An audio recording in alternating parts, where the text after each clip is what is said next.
오늘은 그의 죽으심과 합하여라고 하는 말씀을 여러분과 함께 나누려고 합니다. 로마서 6장의 주제는요, 복음의 핵심인 십자가와 보혈에 대한 말씀이 로마서 6장에 기록되어 있습니다. 오늘 본문에 보면 예수 그리스도의 죽으심과 합하여 세례를 받은 우리는 라고 하는 말씀을 나오는데, 이것은 장사를 지냈다는 말이거든요. 죽어서 장사를 지냈다. 이것은 우리의 죄를 씻음 받는 것과 중생하는 것을 통틀어서 표현한 말입니다. 세례받은 저와 여러분이 다 세례를 받았는데, 세례를 받은 우리라고 하는 말이 나오는데요, 이 세례는 복음서에 나오는 세례와는 조금 다른 세례입니다. 다시 말하면 물세례가 아니라 그리스도의 보혈의 세례를 말하는 것입니다. 물론 성경 속에는 보혈이라는 말은 없습니다. 그러나 보배로운 피라고 할 수 있기 때문에 이 보혈은 어디서 나온 보혈이냐 하는 것을 우리가 알 필요가 있어요. 이 보혈은 누가복음 23장 34절에 십자가상에서 예수님께서 가상칠언 가운데 하신 말씀이 나오죠. 그게 뭐냐 하면, 아버지여 저희를 사하여 주옵소서. 저들은 자기의 하는 것을 알지 못함이니이다 라는 말씀에서 나온 것인데요, 이 세례가 아니면 우리의 죄가 씻어지지 않는다는 것을 우리가 알아야 합니다. 이 보혈의 세례, 로마서 6장에는요 물로 세례받는 것이 바로 보혈의 세례를 받는 것을 우리에게 이야기를 해주고 있어요. 여러분, 고난주간에 제일 중요한 게 뭡니까? 십자가입니다. 십자가. 고난주간에 제일 중요한 것은 십자가예요. 그러면 십자가라고 하는 게 뭐예요? 죽이고 살리는, 그게 십자가예요. 그러니까 십자가라고 하는 것은 죽어야 되고 살아야 되는 거죠. 그래서 이 십자가는 만일에 죽이고 살리는 것이 아니라면 그건 십자가가 아닙니다. 그러면 무엇을 어떻게 죽여야 되느냐, 그리고 어떻게 살리느냐라고 하는 말씀을 이제 우리가 알아야 되죠. 그래서 여러분, 우리가 이제 교회를 다니면 첫 번째 이제 교회 다니고 한 1년 정도 있으면 세례를 받잖아요. 그 세례가 이제 밥티조라고 하는 말인데, 이 말은 무슨 말이냐면 씻는다, 뭐 담근다, 뭐 그런 뜻입니다. 그래서 어떤 분들은 또 침례교에서는 물에 잠가야 된다 이렇게 고집하는 분도 계시죠. 왜 그러냐 그랬더니 예수님이 요단강에 세례를 받으실 때 물에 잠겼다가 이렇게 나오셨기 때문에, 그래서 굳이 침례탕을 만들어서 물에 잠겨야 된다고 하시는 분들도 계십니다. 일리는 없지 않습니다. 그러나 이스라엘이 홍해바다를 건널 때 다 세례를 받았거든요. 그때 침례나 침수를 해서 받은 것은 아니지요. 그리스도의 보혈이 사실은 내게 닿기만 하면, 내가 그리스도의 보혈의 은혜를 힘입어서 씻어주는 역사를 우리가 받게 될 때, 그게 바로 세례거든요. 오늘도 우리 김전사님께서 찬양 인도하시면서 보혈 찬송을 해주셨어요. 은혜를 받았어요. 왜냐하면 오늘 말씀하고 부합되는 그런 찬양이었어요. 왜냐하면 보혈을 지나 우리가 하나님께로, 존귀한 주보혈 내 영을 새롭게 하네, 이 말씀이 바로 이 찬양의 가사가 바로 씻는다, 담근다 라고 하는 이 세례의 의미를 가지고 있는 겁니다. 자, 그러면 오늘 세례를 통해서 우리가 죄사함을 깨끗하게 입었다는 것이 그게 중요한 거거든요. 뭐 담궜느냐, 뭐 머리에다가 손을 물로 성부 성자 성령의 이름으로 세례를 주었느냐, 이게 중요한 게 아니라, 사실은 여러분, 유월절 사건이 있을 때 피를 발랐잖아요.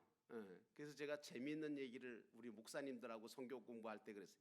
만약에 어떤 집에서 양의 피를 문설주에다 이렇게 바르는데 피 한 방울이 툭 튀어서 옆집에 가서 튀어서 문에 뚝 하나 떨어졌다면 그 집 죽었겠냐 살았겠냐? 살았어요.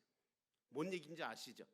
이 얘기는 뭐냐면 담궜느냐, 뭐 머리에다가 이게 성수로 해서 세례를 주었냐, 그게 구원을 받았느냐 못 받았느냐가 중요한 게 아니라 보혈이 중요한 겁니다. 그래서 여러분 오늘날 보혈이 있는 교회와 보혈이 없는 교회가 갈라집니다. 보혈이 있는 성도와 보혈이 없는 성도로 갈라지는 거예요. 예수를 오래 믿었다고 해서 보혈이 꼭 있냐, 보혈이 발라졌느냐 할 때 아닌 경우도 있음을 알아야 돼요. 보혈이 없으면요 큰 문제예요. 보혈이 발라지지 않았으니까 별짓 다 하는 거예요. 목사님이요, 장로님이요, 권사님이요, 소용없어요. 보혈이 발라졌느냐 안 발라졌느냐 이게 중요한 거거든요. 우리가 목욕탕 갈 때 몸을 씻으려고 가잖아요. 근데 만약에 씻을 물이 없거나 아니면 그 물이 더럽다면 그거 목욕탕 갈 필요가 없죠. 오히려 보혈이 없는 교회에 가면요 시험이 더 들게 돼요. 오히려 불안과 괴로움이 더해진다고요. 보혈이 없는 성도를 만나잖아요. 오히려 그 사람 때문에 흉한 일이 생기고 영적인 기쁨이 싹 사라집니다. 여러분 그런 경험 안 해보셨어요? 저는 경험해봤는데 뭐 성경을 막 촌독했다고 나한테 와서 막 굉장히 권위적으로 얘기하시는 성도를 제가 만난 적이 있어요. 근데 보니까 야 얼굴이 시체 같아. 시체 같다고요. 성경을 촌독했다 그러는데 얼굴은 시체야. 태도나 말하는 게 얼마나 싸늘한지 막 정죄를 하는데 말씀 가지고 자기가 말씀을 촌독 읽었기 때문에 말씀 가지고 쪼갠다는 거야. 영혼을 쪼개고 뭐 다 쪼갠대. 엄청 쪼개졌죠 제가 그날. 그런데 저는 가만히 보니까 이 양반은 보혈이 없구나. 보혈이 없는 성도의 얼굴을 보면, 보혈이 없는 성도의 말과 태도를 보면 마치 싸늘한 시체와 같아요. 그거 느껴지거든요. 직관적으로 느껴집니다. 보혈과 아무런 관계가 없으면요 몸을 씻는 게 아니라 더 더러워지는 거하고 똑같은 거예요. 예수님이 십자가상에서 하신 7말씀이 있으셨는데 첫째가 누가복음 23장 34절의 말씀으로 보혈과 십자가에 대한 말씀이었던 거예요. 그런데 보혈을 흘려서 하신 일과 십자가를 져서 하신 일이 이게 달라요. 그래서 로마서 6장을 우리가 자세하게 공부를 해보면 예수님이 보혈을 흘려주셔서 하신 일과 십자가를 져서 하신 일을 해주신 일이 다른 거구나 하는 것을 구분할 수 있어요. 자, 그러면 첫째로 보혈로는 그럼 뭘 했냐 하면 죄를 씻어주신 거예요. 죄를 씻어주신 거예요. 죄에는 두 가지가 있음을 알아야 됩니다. 하나는 보혈로 씻어야 될 죄가 있고요, 십자가로 꺾어야 될 죄가 있어요. 십자가에다 못을 박아야 돼. 못을 박아서 죽여야 될 죄가 있어요. 이렇게 얘기하니까 좀 심하게 들리실지 모르겠는데 자극적으로 말씀드리는 거는 죄송하게 생각하지만 그러나 확실하게 아셔야 되기 때문에 그래요. 보혈로 씻어주시는 죄는요 하나님 앞에서의 죄를 말하는 거예요. 이 죄의 값은 영멸이거든요. 하나님 앞에서의 죄는 영멸을 당하는 죄인데 이 죄를 가지고는 도저히 살아날 수도 없고 영원히 멸망하고 죽을 수밖에 없는 죄예요. 그래서 이걸 뭐라 그래요? 원죄라 그래요. 이 죄를 영혼의 죄라 그래요. 그러니까 원죄, 영혼의 죄는 예수 그리스도의 보혈이 아니고서는 절대로 씻어지지도 않고 사함받을 수가 없어요. 여러분 보혈로 세례를 받는 것은 원죄만 깨끗하게 씻어주시는 것으로 이 씻음은 단회적이에요. 딱 한마디로 말하면 한 번뿐인 거예요. 그리고 완전한 거예요. 단회적으로 완전하게 씻는 세례를 말하는 겁니다. 우리는 이것을 가리켜서 뭐라 그러죠? 기본 구원의 은혜라고 얘기를 합니다. 여러분들과 저는 다 기본 구원의 은혜를 받아서 주님의 보혈로 씻음 받은, 그래서 여러분의 영혼은 완전하고 영원하게 죽지 아니하는 영원 분별에 정말 영원한 나라에 들어갈 수 있는 깨끗한 영혼이 된 줄로 믿습니다. 그래서 내 영혼이 은총 입어 중한 재짐 벗고 보니 슬픔 많은 이 세상도 천국으로 하하도다, 이 찬송을 할 수 있는 거죠. 오늘 로마서에서 나오는 물은 죄를 사하여 주옵소서 하신 예수님의 보혈이지 그냥 물은 아닙니다. 그냥 물로만 씻을 수 없는 것이 우리 영혼의 죄거든요. 이것은 전적으로 하나님의 부담성이기 때문에 당신의 독생성자 예수 그리스도를 아낌없이 십자가에서 희생시키시고 죽이시고 제물로 바쳐서 피를 내심으로 죄로 멸망할 올 인류의 모든 더러운 영혼의 죄를 보혈로 깨끗하게 완전하게 씻겨주신 거예요. 그래서 보혈 찬송 부르면요, 우리는 괜히 힘이 나요. 그래서 여러분, 힘이 없고 좀 이게 좀 내 마음이, 내 심령 상태가 좀 그렇다 할 때는 보혈 찬송을 부르시는 게 좋아요. 오늘도 우리 김전사님이 보혈 찬송 불러주시는데 제가 굉장히 은혜를 받았거든요. 여러분, 교회에서요, 교회 다닌 지 1년이 되었다고 세례를 받자고 해서 받는 게 세례가 아니거든요.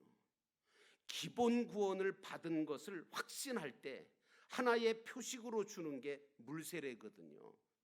그래서 여러분, 그리스도의 보혈로 내가 영원히 멸망을 받을 자였는데 구원을 받아서 이제는 주님의 사람이 되었고 하나님의 자녀가 되었고 친권자가 되었고 상속자가 된 것을 말하는 겁니다. 그래서 세례 문답할 때는 책임 있게 해야 하고요, 세례 받을 때는 확정을 지어야 해야 돼요. 자, 이제 이렇게 말씀드리면서 두 번째로 영혼의 죄 다음에는 무슨 죄가 있냐면 우리 몸에 있는 죄가 문제가 됩니다. 보혈로 원죄를 씻은 것은 단번에 다 끝났기 때문에, 완전하게 끝났기 때문에 문제가 없어요. 근데 문제는 어디에 있냐면 몸에 있는 이 육체적인 죄가 문제가 되는 거예요. 여러분이 늘 그런 얘기 하시죠. 대표 기도하시는 분이나 또 이렇게 보통 기도하시는 분들이 그래요. 이게 자꾸 이렇게 매일같이 죄를 고백해야 되나? 지난 주간도 저희가 마음은 원이로되 육신이 약하여 죄를 졌으니 용서해 주십시오. 이 죄를 왜 자꾸 맨날, 아니 용서해, 이미 주셨는데 뭘 또 그걸 또 끄집어내서 또 굳이. 근데 여러분, 이게 바로 자범죄라는 거거든요. 이 죄를, 이게 육체의 죄고 자범죄를 말하는 건데요, 이건 십자가로 해결해야 되는 거예요. 보혈이 아니라 십자가로 해결해야 되는 거예요. 우리는 예수님이 지신 역사적이고 사건적인 십자가만 십자가라고 보시면 안 돼요. 십자가가 2000년 전에 예수님이 골고다에서 지었을 때 그 십자가, 그때의 십자가만 십자가였을까요? 아니요. 그 전에는 없었을까요? 십자가의 은혜가, 십자가의 구원의 역사가 없었을까요? 여러분, 있었어요.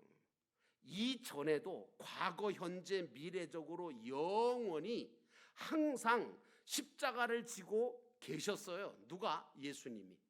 예수 그리스도에 대한 온전한 신앙 고백을 우리가 어떻게 해야 하냐면, 예수 그리스도가 영원전부터 지금까지 앞으로 영원하도록 우리 주님 예수 그리스도가 우리의 죄를 다 담당해 주시고 계시다. 그러므로 아담과 하와도 예수 그리스도의 십자가의 은혜를 받았을까요? 못 받았을까요? 받았어요. 여러분, 아담과 하와가 에덴 동산에서 죄를 짓고 쫓겨날 때 하나님께서 무슨 옷을 입혀주셨어요? 가죽옷. 그게 뭐예요? 양가죽인 거죠. 어린 양 예수 그리스도가 죽음을 당하심으로 입혀주셨던 속죄의 그런 양가죽인 거죠. 노아도 받았어요. 아브라함도 예수님의 보혈로 십자가로 구원을 받은 사람이다, 이렇게 말씀할 수 있어요. 알파와 오메가이신 주님은 보혈과 십자가로 인류를 구원해 오신 운동을 창세전 만세전부터 줄곧 지금까지 계속해 오고 계세요. 그러면 십자가는 무엇을 하는 거냐? 무엇을 하는 것인가?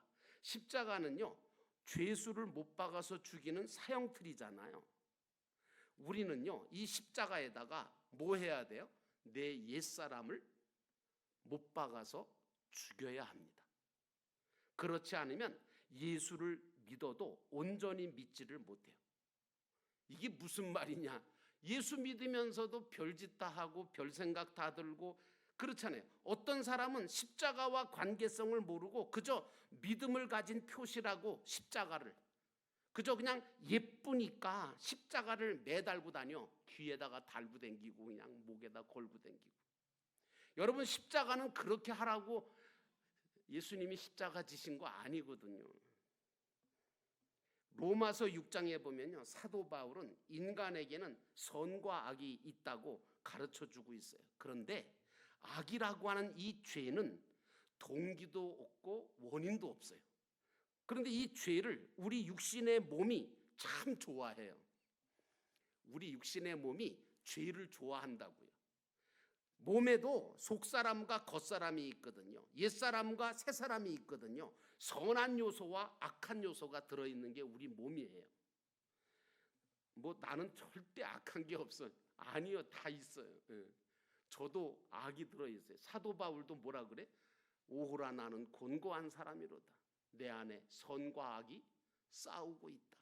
내가 자꾸 선을 행하려고 하는데 악이 자꾸 끌어내린다. 이렇게 얘기하고 있잖아요. 근데 이걸 예수 그리스도의 은혜로 이걸 이길 수밖에 없는 거다. 여러분, 성경에 죄를 못 박았다는 말은 있어요, 없어요? 없습니다, 여러분. 죄를 못 박았다는 얘기는 없어요. 왜 그런 줄 아세요? 죄 자체로는 아무런 책임이 없기 때문에 그래요. 그러나 문제가 뭐냐면 마치 바이러스나 아니면 먼지가 우리 몸에 와서 붙으면 병이 생기는 거하고 똑같이 트러블이 일어나는 것처럼 이 죄가 우리 몸과 관계를 맺기 시작해서부터 거기서부터 악이 생기고 거기서부터 문제가 생기는 거예요. 그러므로 성도는 죄와는 절대 관계를 맺지 않도록 하는 게 중요합니다.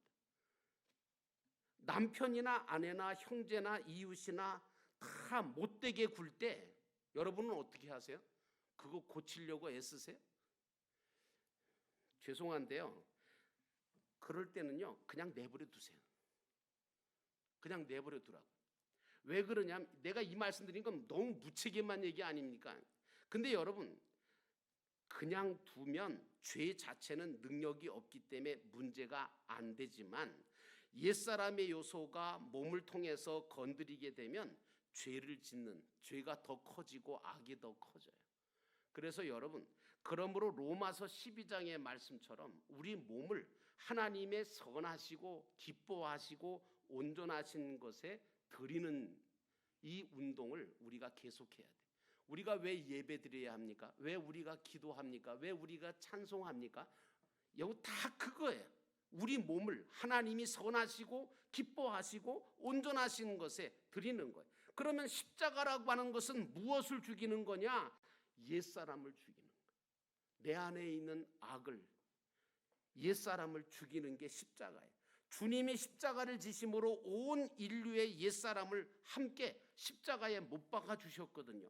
이걸 믿지 못하는 사람은 여전히 혈기를 내고 되지 못한 짓을 하게 돼 있어요. 그래서 기본 구원은 받았는데, 그래서 영혼은 구원을 받았는데 십자가 구원의 도리를 모르기 때문에 그래서 정말 실수하고 실패하는 사람들이 굉장히 많습니다.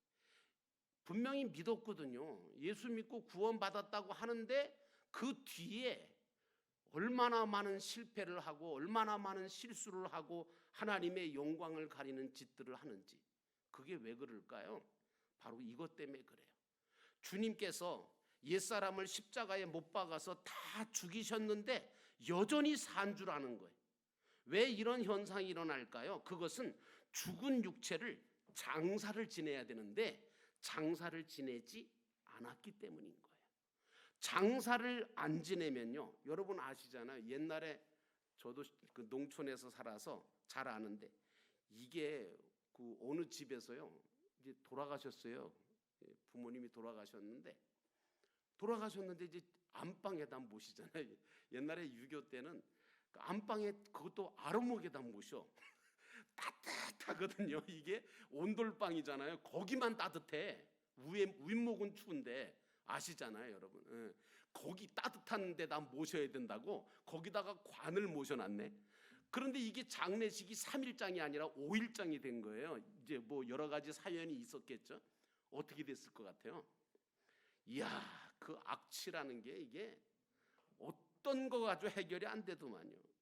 여러분, 사람이 거룩한 것이 썩으면 냄새가 더 나는 거 아세요?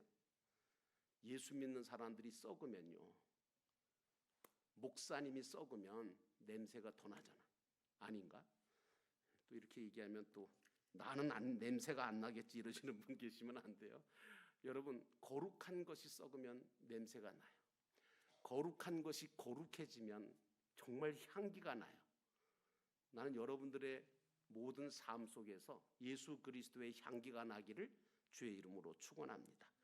그리고 그 시체가 그냥 그 따뜻한 데 가서 그냥 한 5일 있으니까, 이야, 막 썩은 물 내려오죠. 뭐 말도 못했어요. 여러분, 저도 이제 군에서 위생병을 하다가 시체를 한 3구 정도를 장례식을 치렀는데, 그 중에 제일 힘들었던 게 한 20일 만에 발견된 병사를, 여름철인데 20일 만에 발견을 한 병사를 장례식을 했거든요. 제가 다 씻어가지고, 하여튼 하나님이 나를 이미 훈련시키셨어요. 장례식 잘하라고.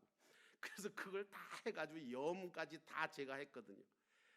와, 장갑을 막 3개씩 끼고 마스크를 막 2개씩 하고 막 온 무장을 다 했는데도요, 며칠 동안 밥을 못 먹었어요. 그만큼 여러분, 거룩한 것이 썩으면 안 됩니다.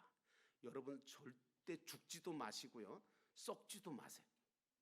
그런데 오늘 장사를 안 지내면 어떻게 되냐? 계속해서 송장이 냄새를 피우고 추한 모습을 보이게 돼요. 예수 믿는 사람 가운데 추한 모습 보이는 사람 있잖아요. 냄새 피우는 사람 있잖아요.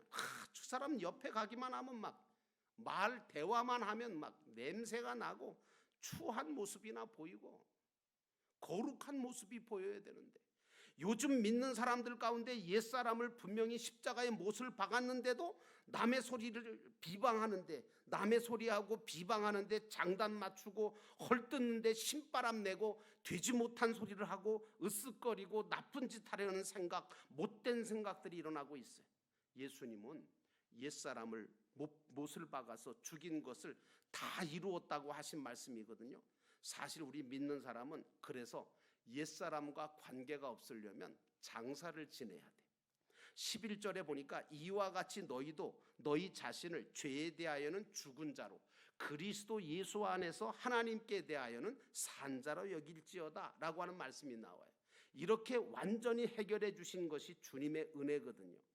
내게는 옛사람은 죽고 없습니다. 그런데도 옛사람이 죽은 줄도 모르고 옛사람을 가지고 설치는 경우가 많다는 말씀을 드리는 거예요. 우리는 옛사람이 하는 짓을 해서 성공한 사람이 없어요. 이걸 알아야 돼요. 송장이 하는 일은 산자가 아니기 때문에 절대 성공이 있을 수 없습니다. 옛사람이 하자는 대로 했다가는요, 다 실패해요.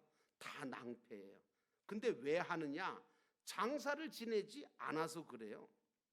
옛사람은 십자가에다 한번 죽은 후로는 다시 살아나지 않거든요. 그런데 이제 문제는 뭐냐면, 이놈의 죽은 옛사람을 장사를 지내지 않아서 항상 죽은 송장을 끼고 돌고 싸고 돌고 있는 거죠. 이게 문제가 된다, 그 말입니다. 자, 영혼은 보혈로 씻음 받았기 때문에 문제될 것이 하나도 없습니다. 불안해할 것도 없고 걱정할 것도 없어요. 근데 문제는 우리 육체인 거예요. 몸인 거예요. 이 몸 속에 들어있는 옛사람의 요소, 이 몸은 흙으로 만든 것이라 영혼이 하늘나라로 가면 흙으로 돌아가게 돼 있는 게 우리 육체예요. 한 인간이 있는데 진짜가 누구냐고 할 때 육신이 내가 아니죠. 영혼이 진짜 나예요. 그래서 이 몸이 흙으로 돌아가기 전에 완전 영체의 형체가 되는 부활체로 변화를 시켜 놓으시는 운동을 우리가 해야 돼. 이게 신앙생활인 거예요. 이게 기도생활인 거예요. 썩을 것인데 썩지 아닐 것으로 변화시키는 것만 부활이 되거든요. 썩기 전에 부활체로 만들어 놓는 게 중요하거든요. 그래서 살아있는 동안에 부활체를 얼마나 이루어 가느냐, 이게 중요합니다. 그러니까 부모님들도 살아계실 때 잘 대접하시는 게 좋지, 뭐 돌아가시고 난 다음에 잘해드리는 건 아무 소용없어요.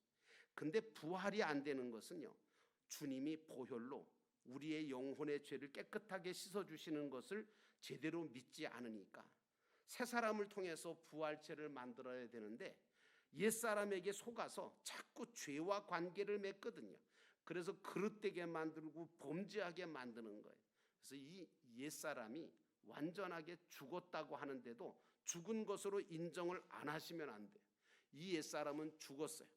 그런데 주님이 십자가에 달려 못 박히실 때 이게 함께 못 박았거든요. 이것에 대한 감사가 온전하지 못할 때 죽은 옛사람이 자꾸 살아나요. 여러분, 옛사람은 죽었고 나는 새 사람이다. 옛것은 지나고 새 사람이로다. 이 찬양 있잖아요. 그걸 가지고 핑계대고 전가시킨다고 하는 게 문제인 거죠. 죽은 옛사람을 다시 산 것으로 생각하지 마시고, 여러분들은 예수 그리스도께서 십자가에다가 못 박아 죽여주신 그 옛사람, 그것을 이제 벗어버리고 여러분들은 새 사람으로 예수 그리스도를 본받는, 예수 그리스도를 따라가는 새 사람이 되시기를 주의 이름으로 축원합니다. 첫째는 예수님이 십자가에 달려 죽으신 것처럼 우리도 옛사람이 십자가에서 죽어야 됩니다. 둘째는 예수님이 무덤에 장사 지내신 것처럼 우리도 옛사람을 무덤에다 장사를 지내야 됩니다. 세 번째로 예수님이 부활하신 것처럼 우리도 새 생명으로 다시 사는 그런 역사가 있어야 합니다. 모쪼록 이 고난주간에 여러분들은 이제 우리의 영혼은 어찌 됐으며 우리 육체는 또 어찌 되어지는 것인가 하는 것을 아시고 여러분들이 오직 주님의 은혜를 통해서 주신 그 은혜를 잊지 아니하도록 주의 이름으로 축원합니다.